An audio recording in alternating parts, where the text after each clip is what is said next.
You're gonna miss me when I'm gone. I think you miss me already, and I'm gonna miss you too. But after all, that's only natural.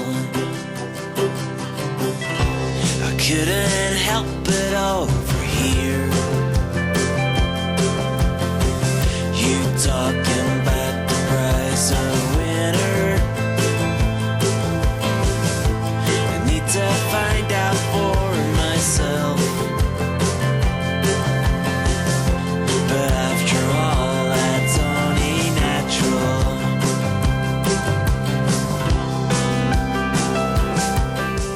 So over the last decade or so, Cathedral Quarter has been growing in importance as the effective hub of cultural activities in the city. Some 50 cultural organisations have gravitated to Cathedral Quarter, attracted by the central location and the neutrality that the area affords, and in response to the growing recognition that the Cathedral Quarter has been earmarked as the cultural quarter of the city.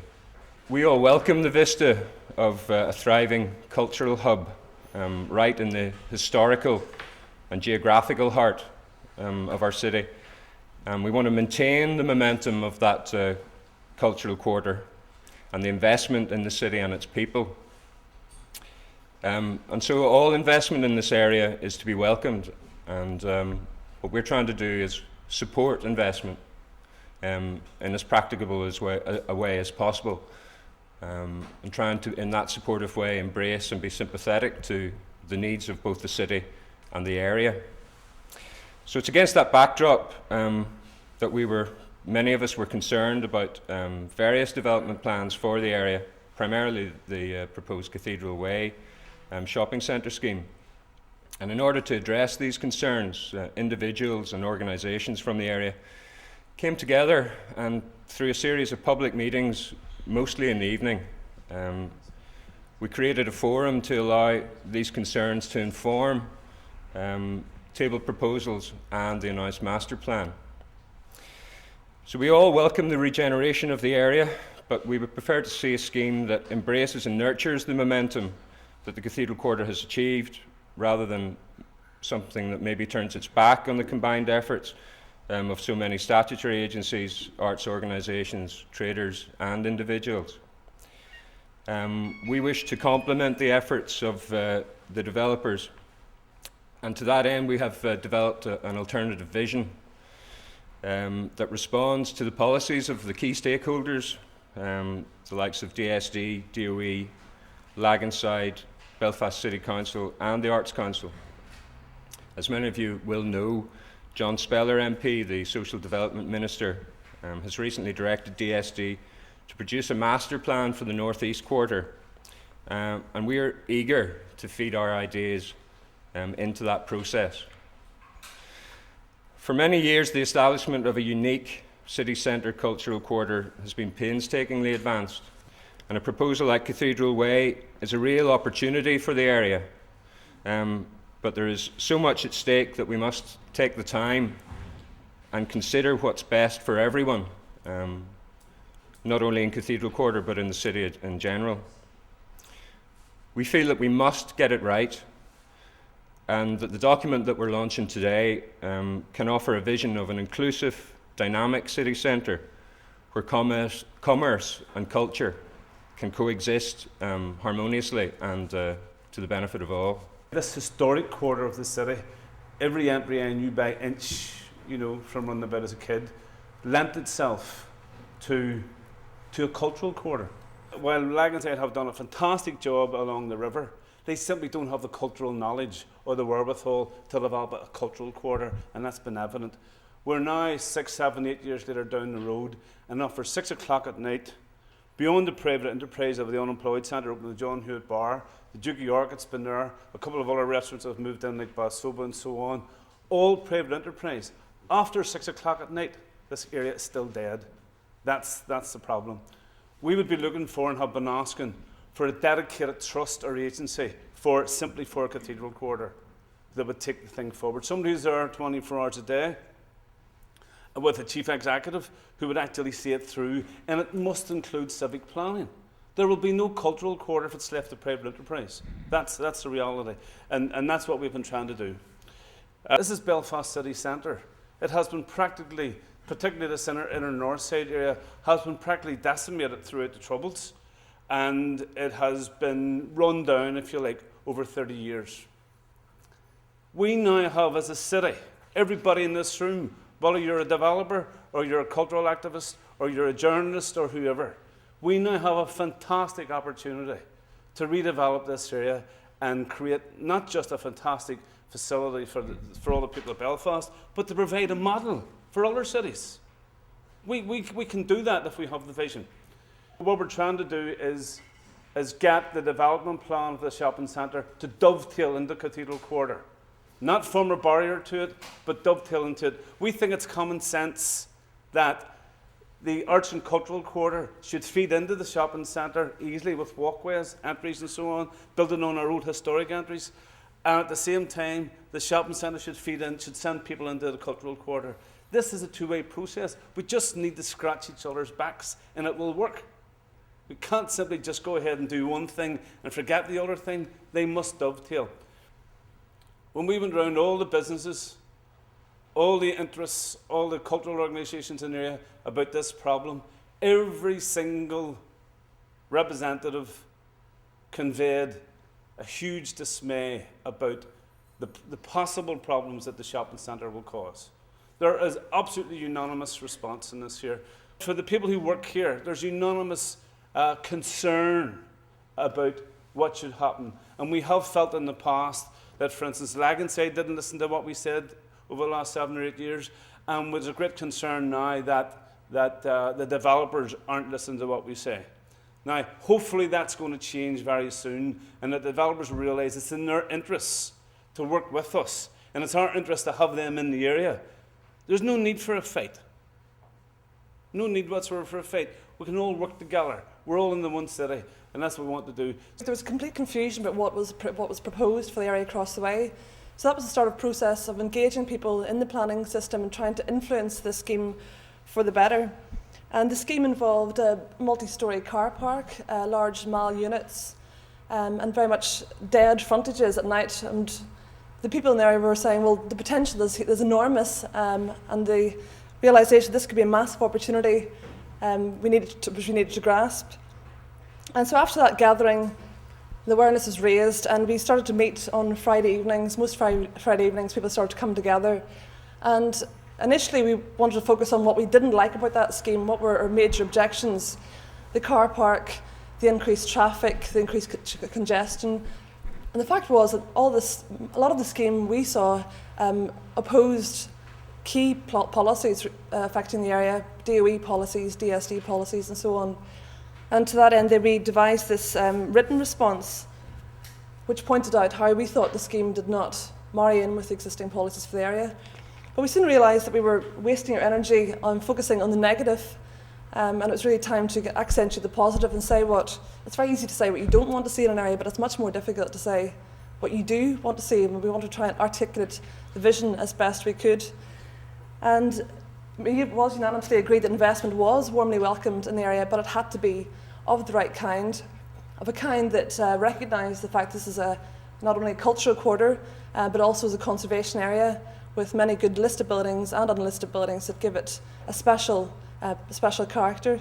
There's now been the announcement by John Speller of the master plan process. It's a consultation process which will take place under the direction of Divers Jonas. And we're eager that we feed positively into the scheme and its development in the sympathetic way that we've talked about today, to try and embrace what has gone on in the Cathedral Quarter as much as possible, and to reflect the sort of cultural activity that goes on here, and to reflect the need that we have for a vibrant city centre after 6 o'clock, an attractive place for people to come to, a thriving cultural milieu that is built of the urban grain that Rita commented on, and a return to the dynamic vibrancy that a city centre should have, that Martin also commented about. So what we're trying to do today is to promote a sympathetic, embracing, positive look at how we own our city, how we try and develop our city, and how we make it beneficial for as many as possible. We can have an area, a city that we're proud of, a city that responds to culture, to tourism, to commerce, and to people. Because, for too long this has been a quiet place after 6 o'clock at night. We want to see that turned around. And many people are investing in the city to that end. We talked about the boutique hotel and the new pubs and clubs around the area. But we could do so much more, and this opportunity presents itself now. And it's by no means too late. And what we're trying to signal to everybody is to get on board and let's get it right.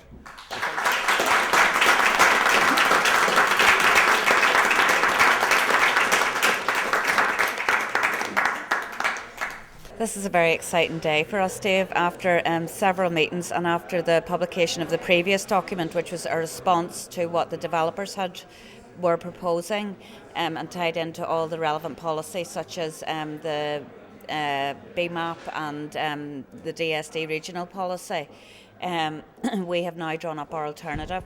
This is our vision for the area, Dave, which we feel reflects its position on the borders of a cultural and designated conservation area.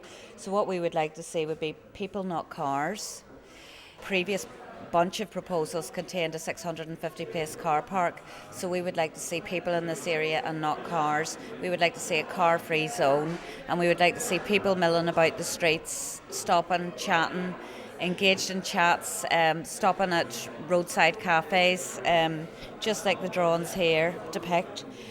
We would like to see shop windows and not back doors. We would like to see all the units, small units, backing onto Donegal Street, and we would like to see those units being small arts and crafts kind of units, like say the Wicker Man or Craftworks, that type of shop, so that from they leave their car on Talbot Street, they're walking through little laneways and alleyways, maybe stopping at Nick's, stopping at Bath Soba, having a cup of coffee, a pint of Guinness and Duke York, whatever, walking on to the shopping centre, which at this end of the shopping centre it's still like part of the Cathedral Quarter. We would like to see city centre living. Temple Bar has 3,000 people living in it. Cathedral Quarter has 124. We would like to see more people living in Cathedral Quarter. And we think that we're going to need that to make it happen and to make it buzzing, to make it jumping, to, as the speakers today said, Dave, generate life back into the whole city centre, and this could be the start of it.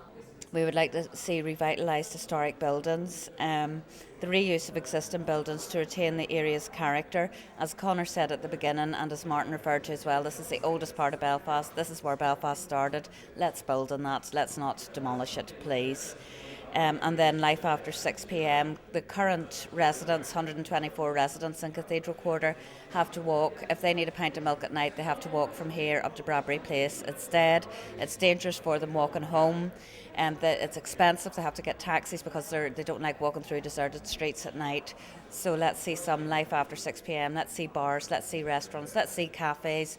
Let's see an arts centre. Let's see cultural events in the evening. Let's make this area a cultural area, a truly working cultural area.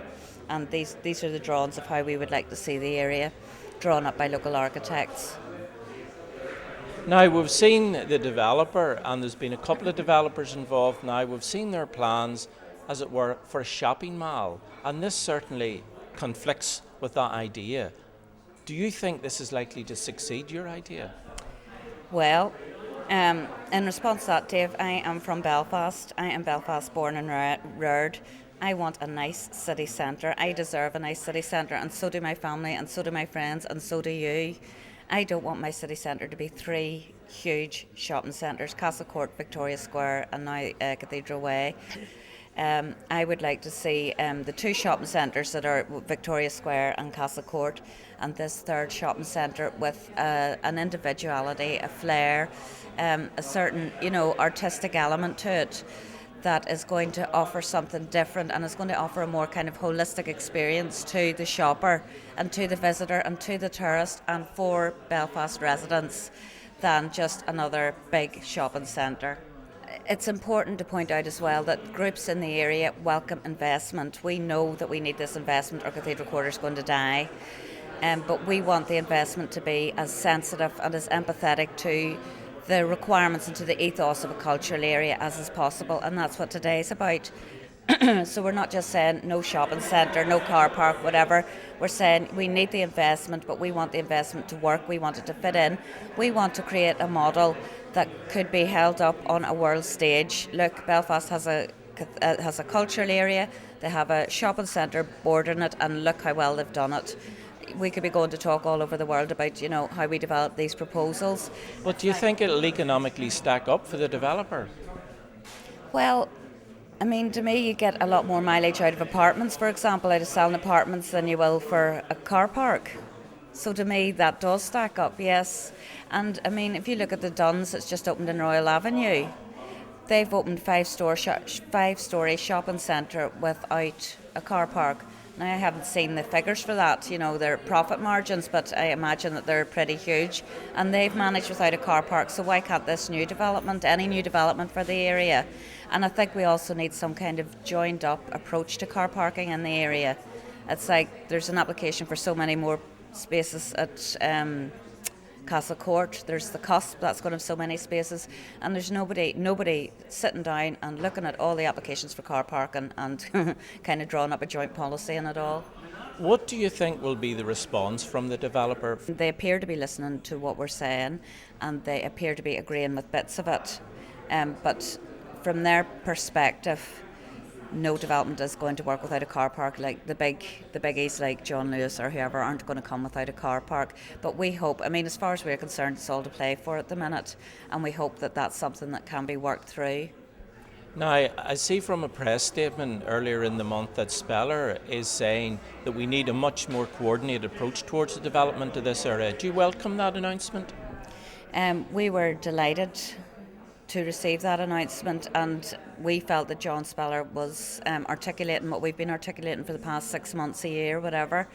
And we hope that, what he was saying in the statement, in that press statement, basically was that any development in the Cathedral Quarter had to be sensitive to the ethos of a cultural area and a conservation area, and that was music to our ears. So we are hoping to input, and a big part of today as well is an input into that consultation process for the master plan, and we would hope to be meeting drivers and Jonas, the consultants, for that, and presenting this and talking through the concerns of groups in the areas and the hope and the vision for groups in the areas as well.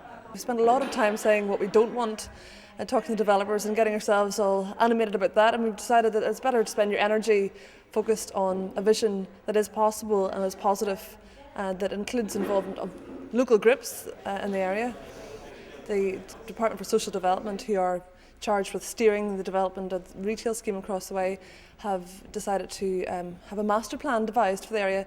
So we're lucky in that our timing is impeccable, really, because then we can feed these views into that master plan for the whole northeast quarter, and the developer now realises that it's a game that they have to play as well. So the developer who was here today, thankfully, it was a great bonus, is looking forward to, he says, to working with the groups in the area. But what we're trying to say is that you can have retail, but it can be interesting and coupled with other uses, with residential use, which means that when 6 o'clock comes and you can walk down the street with lights above the shops and activity elsewhere and on the streets, and street life, which makes the experience of Belfast much more interesting than it is to drive into a mall and drive home again. And there are so many of those types of shopping centres. We're not bereft of those. What we are bereft of are interesting places and spaces, and we have a one-off opportunity to do something here, and we hope it will be grasped. Well, I'm going to go back to that business of the car park and so on. If you've got your big shop in your trolley, it's a different matter wheeling your trolley to your car than having, a couple of bags to drag home. Well, with Castle Court, the parking in behind, people will walk through, they don't even realise it, and they're inside the mall, 300 metres, and they can walk from the shop at the front back to their car park again. There's not really much difference, except people have to get into the elements, and that's something that's good for them to embrace the seasons. But it's promoting a lazy society, and policy is there to prevent parking in the city centre. It's not just our thoughts on the matter. Department for Social Development, DOE, DRD, all promote a healthier lifestyle, and that includes encouraging people to walk through spaces, and if they're more interesting, if there's more diversity, they won't notice that they're having to make a laborious journey. It won't be, it'll be an interesting journey. Okay, well, one of the arguments of the developer, they're saying that, sorry, it doesn't economically stack up for us to, begin to produce small units, build small units. The only way we can get things to work economically is a car park and a shopping mall. Who's going to pay for your ideas? Well, the developer has said that they have now scratched the plan that they had presented, and they are going to rethink. There will be an opportunity to create a large retail unit or mall in between Royal Avenue and North Street. But the fact is, between North Street and Donegal Street, the character changes quite dramatically, and it's much finer grain. And there are many other examples we've shown in our launch document, places in Berlin, Princess Square, Glasgow, where you can provide good high street label stores alongside independent traders, creating a much more interesting city that does work commercially as well. Now, the developer has this site on his board for several years, indeed I believe even before the Victoria shopping complex was announced. Is there not a danger of him saying, I've had enough, I'm not going to do this, and he's going to turn his back on any development? Well, if he doesn't develop it, another developer will come along behind, but the signals we're getting are that the developer realises this will stack up as well, and in fact we're saying that there are areas of their proposal that were less dense than they could have been, and there are some opportunities here to create a much more commercially viable scheme than they actually had proposed before. And I think there is an appetite for city centre living. We've got the Art College on the doorstep, who have literally no accommodation in the area. You've got a ready-made residential population waiting to be accommodated. And there are, I think, demands here that will satisfy the developer as well. Okay, in a nutshell, tell us what your plans are. In a nutshell, we have a scheme in mind which reuses the existing buildings, which does introduce retail schemes with living over those shops to create that vigilance at night time and a chance to create interesting places and spaces in between in our courtyards and so on. So we're looking at reusing what makes the area special, trying to promote local businesses and introducing, very importantly, residential life, people, not cars. One of the several developers in this area, they said that this area was full of architectural crap. What's your views on that? That's a strange way of putting it, but I certainly think this is one of the most historic areas in Belfast, and it still has not only many fine buildings but many streets and many narrow streets, which are very unusual now in Belfast, because Belfast had obviously changed so much over the years, and this is a very special area because of that. One of the buildings, in fact, one of the developers said had no architectural merit whatsoever, was the North Street Arcade, which is now being burnt down. Is it worth bringing back to life? Most definitely. It's a building which people outside of Belfast and outside of Northern Ireland know of.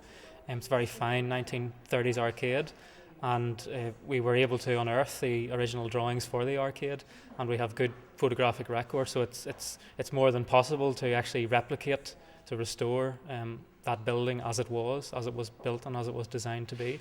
And I think it's very important, even for the kind of the retail offer that Belfast has, that you have those smaller units and independent units in the city. Now, a lot of people would say, well, those old Victorian workhouses in the area, they deserve nothing better than to be demolished, because rehabbing them isn't going to really do much for the area. They're pretty miserable looking, and let's not forget the fact that they were workhouses. I totally disagree. I mean, historic buildings in general are far more adaptable than any new buildings. As we have seen, many of our 1960s buildings are in the process of being demolished because they're simply not attractive to the eye in many cases, but also are very difficult to adapt architecturally to new uses. But historic buildings have shown themselves over hundreds of years to be able to be adapted to new uses. So I think that's wrong, basically. Okay, now when we talk about adopting these buildings, is there not a farcical situation developing in Belfast? And we've seen it in several sites where you're getting basically the front wall of a building, historic building, and everything behind it demolished, and that front wall being propped up, and behind is a totally new building. Is this not a bit farcical? Should we not be looking towards the future? Well, I mean, I think there is quite a strong debate in conservation circles, at least, about the merits of that. It's often known as factotomy. But personally, it's an approach which I would not prefer, if at all possible. It's better actually to retain and reuse as much of the original fabric of the building, rather than to just take this kind of wild western set approach and just keep the facade, which is actually what they would plan to do in the proposed development in Cathedral Quarter. It's an approach that I personally wouldn't favour. Now, this is also your opportunity to tell the public any particular buildings in Belfast that are in danger of being demolished and destroyed. Well, there are quite a number of buildings at risk in Belfast at the minute, in the city centre but also outside. You have buildings such as the Chapel of the Resurrection in North Belfast, which was the mortuary chapel to Belfast Castle. It's at serious risk. Of course, you have a number of buildings still derelict in the Cathedral Quarter, such as at the Four Corners. Then you have the old assembly rooms. You have the former warehouse at the top of Talbot Street. And you have many buildings on Donegal Street. In the west of the city, you have the old tin church on the Glen Road, St Matthias. You have St Colmgills on Divis Street. In North Street, you have, or in North Belfast, you have buildings such as the old boys' school at Holy Cross. In the south of the city, you have Upper Crescent, numbers 14 to 16. You have the lovely cottages at Rosetta. There are many, many other buildings which I know of in Belfast which are in dire need of restoration and reuse. You're gonna miss me when I'm gone. I think you miss me already, and I'm gonna miss you too. But after all, that's only natural. I couldn't help it over here.